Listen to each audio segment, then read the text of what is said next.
Eu peguei meu marido me traindo com a única mulher que eu avisei que era perigosa. E agora ela acha que vai se mudar pra minha casa. Tinha bloqueado todas as formas de acesso. Eu olhei pra ele dormindo ali, do meu lado, como se nada estivesse errado. Como se o mundo não estivesse desmoronando. E juro, por um segundo, pensei em acordá-lo aos gritos.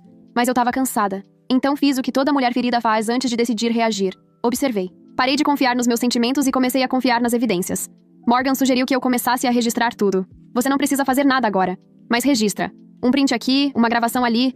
Quando a bomba explodir, e ela vai explodir, você vai ter com o que se defender. E foi o que eu fiz. Uma noite, ele saiu dizendo que ia trabalhar até mais tarde. 3 horas depois, recebo uma mensagem da Morgan com uma foto. O Josh e a Tessa, sentados em um bar do outro lado da cidade. Os dois no mesmo lado da mesa, rindo. Cabeças próximas demais. Mãos se tocando. Eu não consegui respirar por alguns segundos. Olhei pra tela do celular como se estivesse vendo outra realidade. Como se aquilo não fosse a minha vida. No dia seguinte, ele voltou pra casa com uma caixa de doces dizendo que pensou em mim. Disse que me amava. Me beijou na testa. E eu deixei. Porque naquele momento minha cabeça já não era um lugar seguro. Eu não sabia mais onde eu terminava e onde começava a mentira dele. Nos dias que seguiram aquela foto. Eu ainda sentia tudo. O nojo, a vergonha, a tristeza. Mas por fora, eu sorria. Cumpria minha rotina como se nada estivesse acontecendo. Me tornei a melhor atriz da minha própria tragédia. Ele dizia que ia trabalhar até tarde. E eu dizia, tudo bem, amor. Ele deixava o celular virado pra baixo. E eu só observava. Cada detalhe, cada movimento. Uma nova mentira a cada dia. E quanto mais ele mentia, mais eu estudava os padrões. Anotava horários, atitudes, desculpas repetidas. Tessa passou a comentar de forma mais descarada nas redes sociais dele. Nada muito escandaloso. Sempre aquele flerte disfarçado de piada. Um haha típico seu numa foto. Um você é demais numa publicação boba. Coisas que quem visse de fora talvez não notasse. Mas eu sabia. Era o jeito dela dizer, eu estou aqui, e ela não pode fazer nada. Teve um dia que ele esqueceu o relógio em casa. Era um smartwatch que ele usava conectado ao celular. Eu vi como uma oportunidade. Morgan veio em casa e me ajudou a vasculhar o histórico de atividades físicas que o relógio registrava automaticamente. E foi ali que apareceu a prova mais absurda e dolorosa. Batimentos cardíacos elevados. Picos de atividade física em horários em que ele dizia estar em reunião. A Morgan ficou em silêncio por um tempo, olhando os dados na tela. Depois virou pra mim e disse, ele tá transando com ela. E tá fazendo isso com tranquilidade, como se você fosse cega. Não chorei naquele momento. No sábado seguinte, Morgan fez algo que eu jamais teria coragem. Ela seguiu os dois. Descobriu que eles estavam se encontrando regularmente num flat na Zona Sul, perto de um parque onde a Tessa costumava correr. Era discreto. E nojento. Ela me mandou fotos deles entrando no prédio juntos, rindo, de mãos dadas. Quando recebi as imagens, eu estava na frente do espelho, arrumando o cabelo para um jantar de família. Meus pais iam nos encontrar para comemorar o aniversário de casamento deles. Eu olhei para mim mesma e pensei, como eu cheguei aqui? Como fui parar nesse lugar onde o homem que eu amo tá vivendo uma vida paralela com a mulher que eu mais desprezo, e todo mundo ao meu redor continua me chamando de exagerada? Naquele jantar, Tessa também estava. Sim, ela, sentada ao lado do meu pai, gargalhando alto, como se fosse parte da família. Ela olhou pra mim e piscou, como se a gente compartilhasse algum segredo sujo. O Josh segurou minha mão por baixo da mesa, como se fosse pra me tranquilizar, mas o toque dele me dava ânsia. Morgan também estava lá. Quando cruzamos olhares, foi como se ela dissesse, calma, ainda não é a hora. Tessa fez questão de se destacar. Comentou sobre o restaurante onde tinha ido naquela semana, o mesmo que apareceu nas fotos dela com o Josh. Fez piada dizendo que os homens daquele lugar sabem tratar uma mulher como rainha. E ainda soltou um, né, Josh? Como quem joga veneno com um sorriso no rosto. Ele riu. E eu engoli em seco, com o estômago virado. Eu não era mais esposa, não era amiga, não era mulher. Eu era cenário. E eles achavam que podiam me desmontar, peça por peça, sem que eu percebesse. Naquela noite, depois do jantar, o Josh quis transar. Como se tudo estivesse normal. Como se não estivesse traindo meu corpo com outro corpo enquanto ainda dormia na mesma cama que o meu. Eu disse que estava cansada. Ele insistiu. Tentou me beijar, me puxou pela cintura. Eu me desviei. Disse que estava com dor de cabeça. Ele bufou, virou pro lado e dormiu como um bebê. Fiquei ali, deitada, olhando pro teto, perguntando em silêncio como ele conseguia. Como era possível fingir tanto? Como ele podia ter coragem de me tocar com mãos que, horas antes, provavelmente tinham deslizado pelo corpo da Tessa? Aquilo me corroía de dentro pra fora. Eu não sentia mais raiva. Eu sentia repulsa. Foi nesse ponto que comecei a ter dificuldade até pra comer. A comida parecia não descer. O cheiro de qualquer coisa me embrulhava. Morgan reparou primeiro. Me perguntou se eu estava doente. Eu disse que era ansiedade. Ela sabia que não era só isso, mas não insistiu. Só disse, você não pode deixar esses dois te matarem aos poucos, Claire. A gota que fez o copo começar a vazar, e não transbordar ainda, porque o transbordo viria depois, foi uma mensagem. Ela chegou num momento em que o Josh deixou o celular dele conectado no computador da casa. Ele saiu correndo pro mercado e esqueceu o navegador aberto. Por impulso, eu cliquei. Não procurei. A janela já estava ali. Era uma troca de mensagens entre ele e a Tessa. Você tá demorando pra resolver isso. Já devia ter conversado com ela. Ela tá muito sensível. Qualquer coisa desaba. Então mente. Finge que é por outro motivo.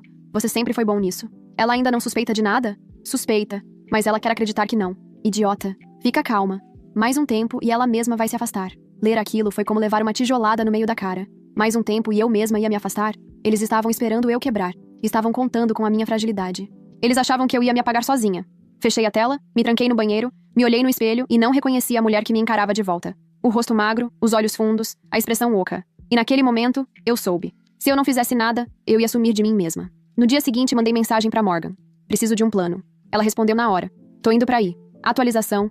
Era pra ser um dia qualquer. Eu acordei como sempre. Vesti minha armadura. Fiz o café da manhã, fingindo que não sabia de nada. O Josh saiu cedo, dizendo que teria um dia cheio no escritório. Dei um beijo seco no rosto dele, como vinha fazendo há semanas. Depois, passei o resto do dia com um buraco no estômago, ansiosa, contando os minutos pro que Morgan e eu havíamos combinado. Ela conseguiu instalar uma microcâmera no corredor da entrada e uma escuta atrás do móvel da sala. Já tínhamos algumas gravações, mas nada que revelasse o que eles planejavam com clareza. Então, naquele dia, a gente decidiu deixar as gravações rolando até o limite. A ideia era simples. Eu ia sair de casa por algumas horas e avisar o Josh que só voltaria bem tarde. A Morgan ficaria monitorando tudo em tempo real de casa. Ele mordeu a isca. Me mandou uma mensagem às 17 horas perguntando a que horas eu voltaria. Respondi que só depois das 22 horas. Às 18h30, Morgan me ligou.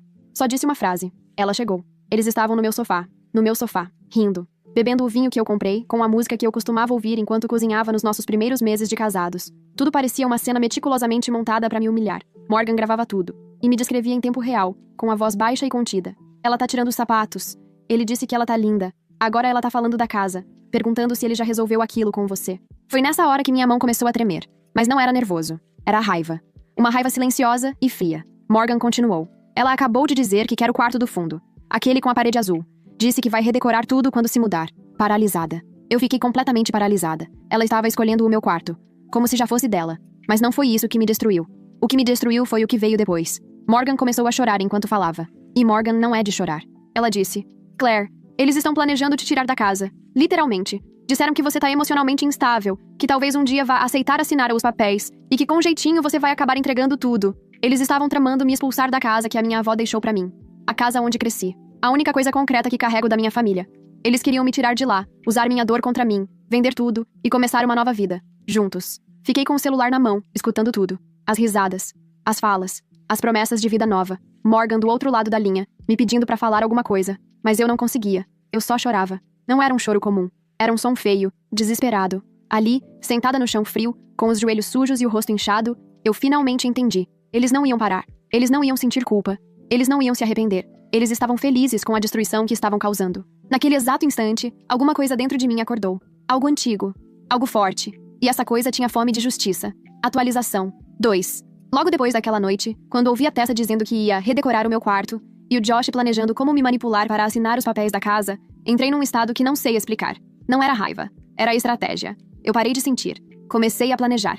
Eu e Morgan passamos a semana seguinte inteiras trabalhando no plano. Não era só sobre vingança. Era sobre proteção. Sobre justiça. Sobre mostrar que eu nunca fui tão ingênua quanto eles pensavam. Nós sabíamos que eles iam tentar alguma coisa. A parte mais difícil era manter a aparência de normalidade. Nos dias seguintes, me comportei como se nada tivesse acontecido. Preparei o jantar, arrumei a casa, deixei bilhetinhos carinhosos para o Josh. Ele mordeu a isca. Começou a relaxar, a baixar a guarda. Chegava em casa mais leve. Me abraçava com culpa disfarçada de afeto.